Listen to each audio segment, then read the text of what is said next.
Well, how you doing? Mr. DJ's back. Going to resume countdown on my fantasy playlist of February 6, 1999. Trying to warm back up again a little bit, get my engines warmed up.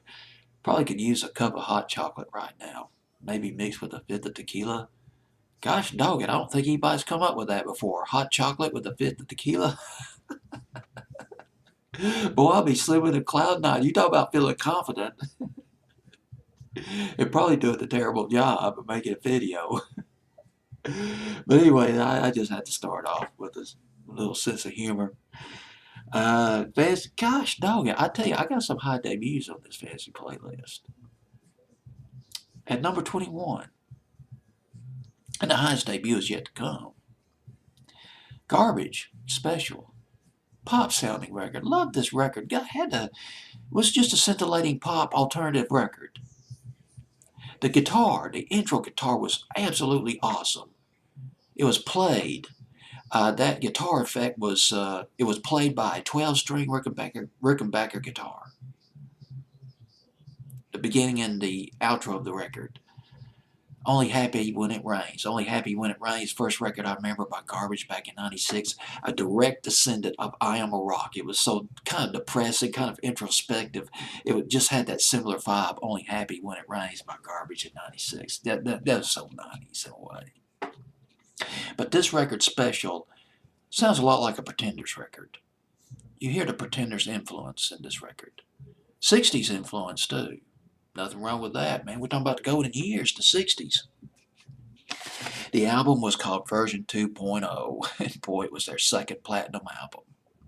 The working title of the album was called Sad Alcoholic Clowns. They started working on this album.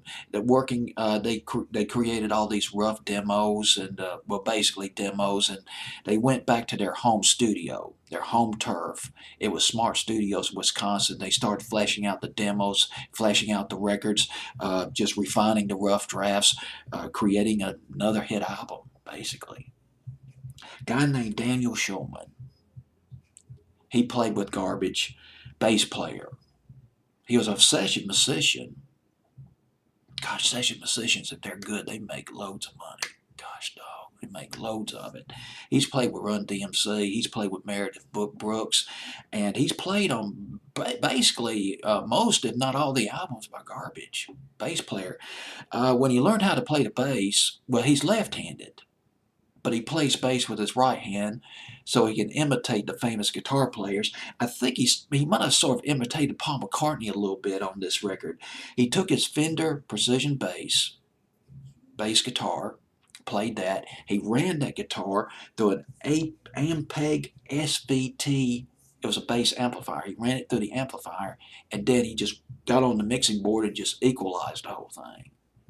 Make it sound like a Paul McCartney Hofner guitar or something to that effect.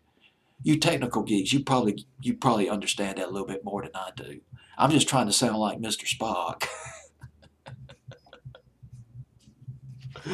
Oh gosh, I guess that was pretty lame, wasn't it?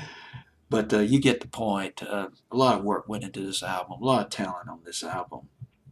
He actually left the group by about 2003. Daniel Schulman, that was his name. Song went to number 52 on Billboard's Hot 100.